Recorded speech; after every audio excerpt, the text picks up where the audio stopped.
ये कॉन्स्टिट्यूशन जब हमने, हिंदुस्तान ने, सिर्फ कांग्रेस पार्टी ने नहीं, सिर्फ महात्मा गांधी जवाहरलाल नेहरू ने नहीं, हिंदुस्तान ने जब अंबेडकर जी से कहा कि अंबेडकर जी आप इस संविधान को बनाइए, कोऑर्डिनेट कीजिए, संविधान के सम्मान में, संविधान के सम्मान में, संविधान के सम्मान में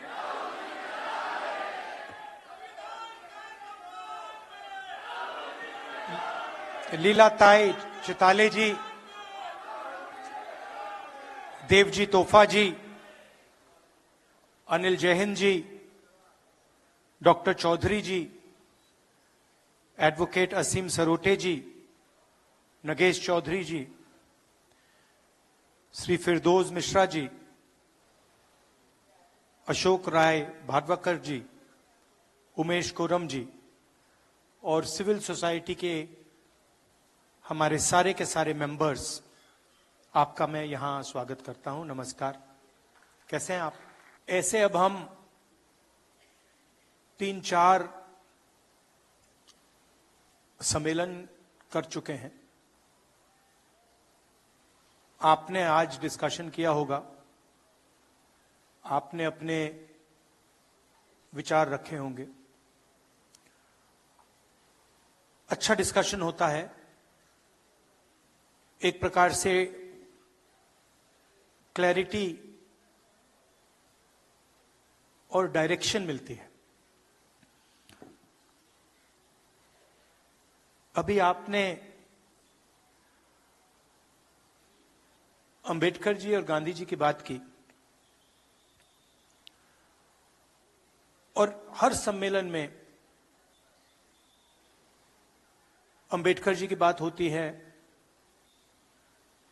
गांधी जी की बात होती है, शिवाजी महाराज, महात्मा फूले जी, सावित्री फूले जी, संत तुकाराम जी,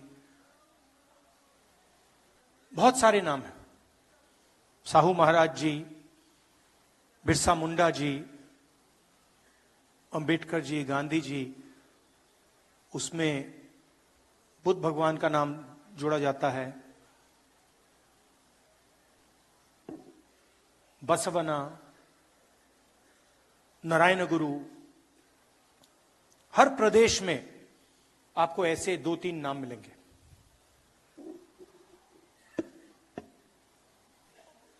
और फिर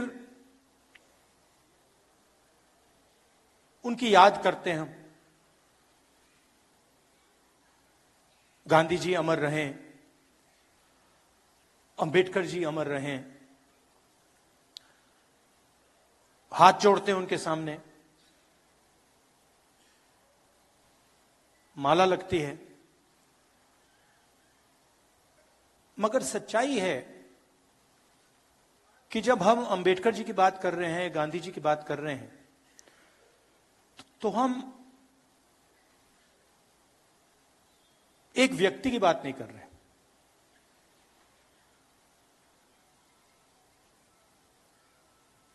क्योंकि अगर हम अंबेडकर जी की बात करें तो अंबेडकर जी ठीक है, एक फॉर्म थे, एक शरीर थे, मगर अंबेडकर जी के मुंह से सिर्फ उनकी आवाज नहीं निकलती थी। जब अंबेडकर जी बोलते थे तो करोड़ों लोगों की आवाज, करोड़ों लोगों की आवाज उनके मुंह से निकलती थी। अगर सिर्फ अंबेडकर जी की आवाज निकलती तो हम उनका याद नहीं करते। हम उनका याद इसलिए करते हैं क्योंकि जब अंबेडकर जी बोलते थे तो दूसरों का जो दुख था, दूसरों का जो दर्द था, वो उनके मुंह से निकलता था। मैंने उनकी किताबें पढ़ी हैं, चाहे एनालिसिस ऑफ सेल्फ हो, एनालिसिस ऑफ कास्ट हो, बुद्धिज्म पे काफी पढ़ा है। और जब आप अंबेडकर जी को पढ़ेंगे तो दिखता है कि यह व्यक्ति अपनी बात नहीं कर रहा है, यह व्यक्ति दूसरों की बात कर रहा है। और इस व्यक्ति के अंदर, जो हर नेता के अंदर लड़ाई होती है,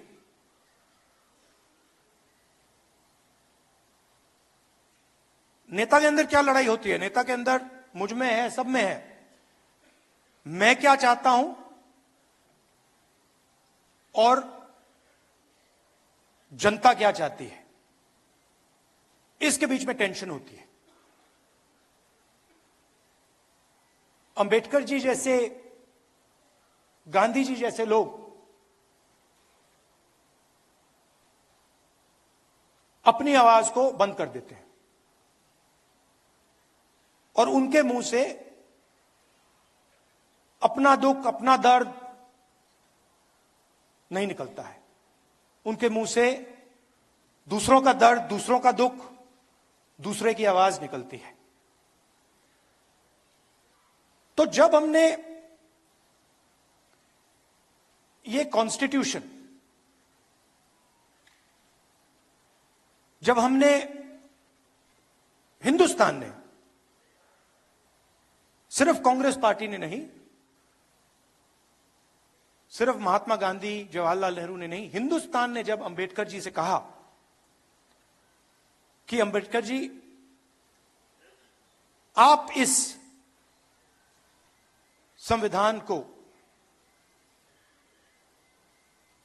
बनाइए, कोऑर्डिनेट कीजिए, तो देश उनसे कह रहा था कि हम चाहते हैं कि इस संविधान में जो इस देश में करोड़ों दलित हैं, जो उनका दर्द है, जो रोज उनको सहना पड़ता है, जो उनका दुख है, वो दुख, वो आवाज इस कॉन्स्टिट्यूशन में गूंजनी चाहिए। और वो काम अंबेडकर जी ने किया। अब लोग कहते हैं कि अंबेडकर जी ने ये कॉन्स्टिट्यूशन आजादी के एकदम बाद बनाया। तो मैं आपसे पूछना चाहता हूं, क्या इस कॉन्स्टिट्यूशन में फूले जी की आवाज नहीं है? इसमें बुद्ध भगवान की आवाज नहीं है? बसवना, फूले जी, सावित्री फूले जी, इन सब की आवाज नहीं है? तो ये जो है, जिसकी आज हम रक्षा कर रहे हैं, ये हजारों साल पुरानी किताब है। इसके अंदर जो सोच है, ये एक, हम कह सकते हैं कि ये मॉडर्न वर्जन है, 20th सेंचुरी का वर्जन है, मगर इसमें जो सोच है वो हजारों साल पुरानी है। जो इसमें कहा जा रहा है वही बुद्ध भगवान ने कहा, वही अशोक ने कहा, वही इन सब महापुरुषों ने कहा, वही अंबेडकर जी ने कहा, वही गांधी जी ने कहा। और इसके पीछे हिंदुस्तान का एक विजन है। यह सिर्फ एक किताब नहीं है, यह एक जीने का तरीका है, मरने का तरीका है, कि अगर हम जिएंगे, देश में जिएंगे, तो एक दूसरे का आदर करेंगे, रिस्पेक्ट करेंगे, और जितनी जगह हम चाहते हैं उतनी ही जगह हम दूसरे को देने के लिए तैयार होंगे। इसमें कहीं नहीं लिखा कि एक व्यक्ति हिंदुस्तान की पूरा धन, हिंदुस्तान की पूरी शक्ति, हिंदुस्तान का भविष्य छीन सकता है। इसमें लिखा है कि समानता होनी चाहिए, वन मैन वन वोट होना चाहिए, सबका आदर होना चाहिए, हर धर्म का आदर होना चाहिए, हर जात का, हर प्रदेश का, हर भाषा का आदर होना चाहिए। तो जब आरएसएस के लोग, बीजेपी के लोग इस पर आक्रमण करते हैं तो सिर्फ इस किताब पर नहीं कर रहे हैं आक्रमण, वो हिंदुस्तान की आवाज पर आक्रमण कर रहे हैं। कॉन्स्टिट्यूशन से हमारे इंस्टीट्यूशंस बनते हैं, सरकार के अलग अलग संस्थाएं बनती हैं, इलेक्शन कमीशन बनता है। अगर कॉन्स्टिट्यूशन नहीं होता, ये नहीं होता, तो इलेक्शन कमीशन नहीं होता। राजाओं महाराजाओं के पास इलेक्शन कमीशन नहीं होता था।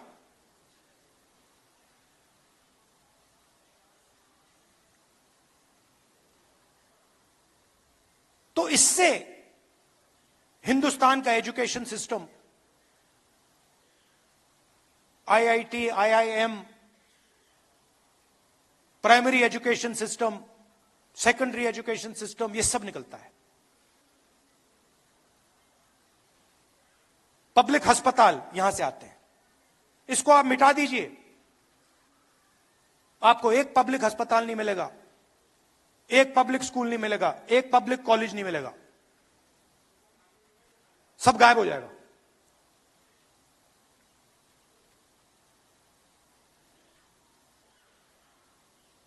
और आरएसएस एक के बाद एक, आरएसएस इस पे सीधा आक्रमण नहीं कर सकती है, डरते हैं। अगर सामने से इसके साथ लड़ गए, वो 5 मिनट में हार जाएंगे।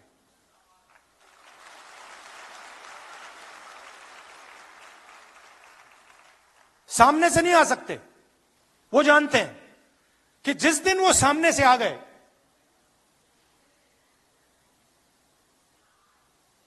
उसी दिन कहानी खत्म हो जाएगी। तो छुप के आते हैं, अलग अलग शब्दों के पीछे छुप के आते हैं।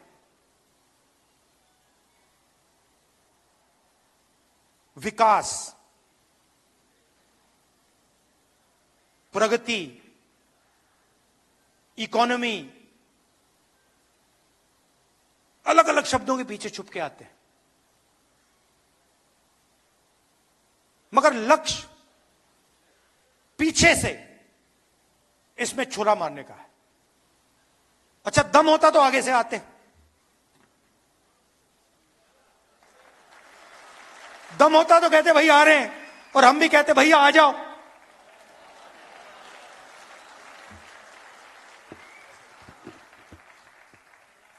किसी ने बहुत अच्छी बात बोली मुझे 2-3 दिन पहले, अगर गीदड़ किसी जानवर को गला पकड़ के मारता है तो वो शेर नहीं बन जाता है।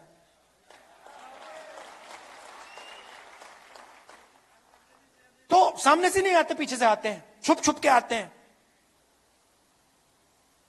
शिशु मंदिर के पीछे छुपकर, एकलव्य स्कूल के पीछे छुपकर। सच्चाई है, मैंने अभी देखी, बड़ी सी बिल्डिंग है,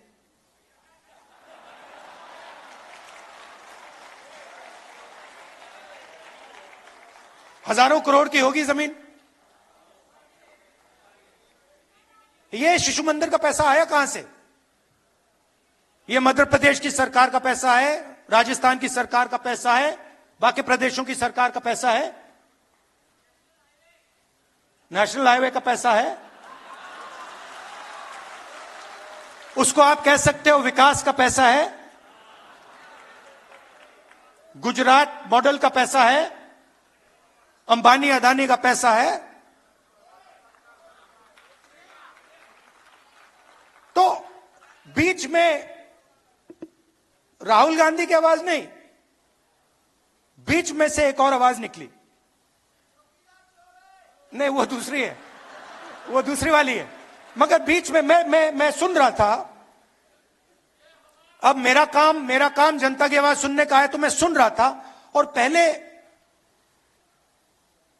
एक छोटी सी आवाज आई, छोटी सी थी, जाति जनगणना।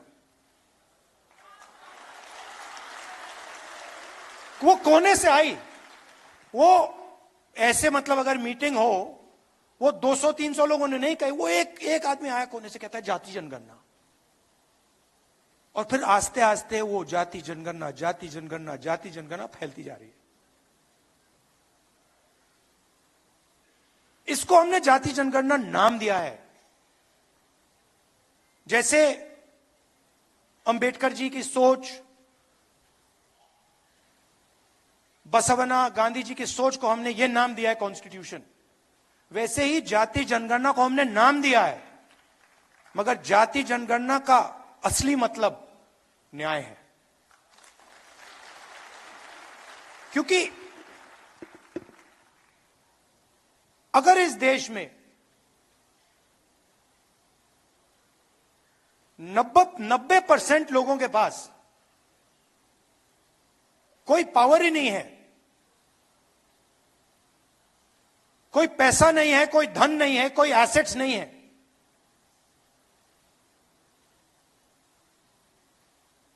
तो उनका क्या मतलब है? आपने कहा, यह शब्द बहुत यूज होता है आजकल, समानता, सॉरी, आदर, रिस्पेक्ट।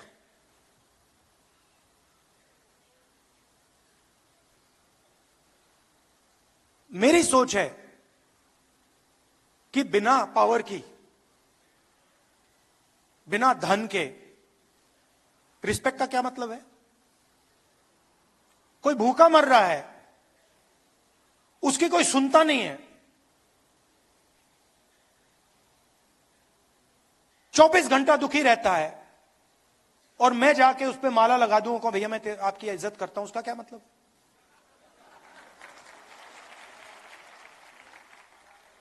उससे अच्छा उसे शक्ति दो, उसके लिए रास्ते खोलो, उसको थोड़ा सा धन दिलवाओ, उसको थोड़ी पावर दो, और फिर आपकी रिस्पेक्ट की जरूरत ही नहीं पड़ेगी। फिर वो अपने आप रिस्पेक्ट ले जाएगा, है ना?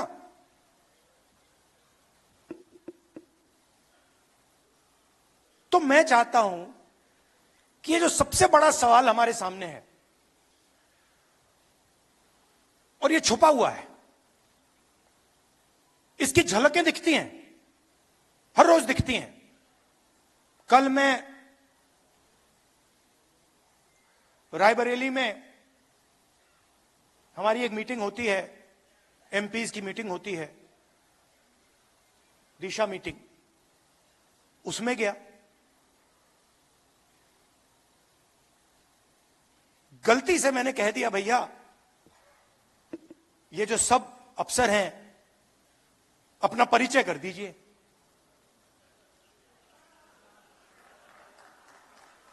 गलती से कह दिया मैंने। अब परिचय शुरू हुआ, उसमें मुझे एक दलित नाम ना सुनाई दे, एक ओबीसी नाम ना सुनाई दे। फिर मैंने पता लगाया, मैंने अपने सेक्रेटरी से कहा, भैया ये इन सब के नाम निकालो और पता लगाओ इनमें से ओबीसी कितने हैं, दलित कितने हैं, आदिवासी कितने हैं, माइनॉरिटी के कितने हैं। झलक दिखी, 80%। एक दो कम्युनिटीज के, बाकी कोई नहीं। झलक दिखी। कभी कभी मैं गंगाराम अस्पताल चला जाता हूं, वहां पे दिखती है। वहां पे मैं ढूंढता हूं, भैया ये कोई दलित डॉक्टर दिख जाए मुझे, एक आदिवासी डॉक्टर दिख जाए मुझे, एक ओबीसी डॉक्टर दिख जाए। कॉर्पोरेट इंडिया में देखता हूं, भैया नाम मिल जाए, एक 500 कंपनियां हैं,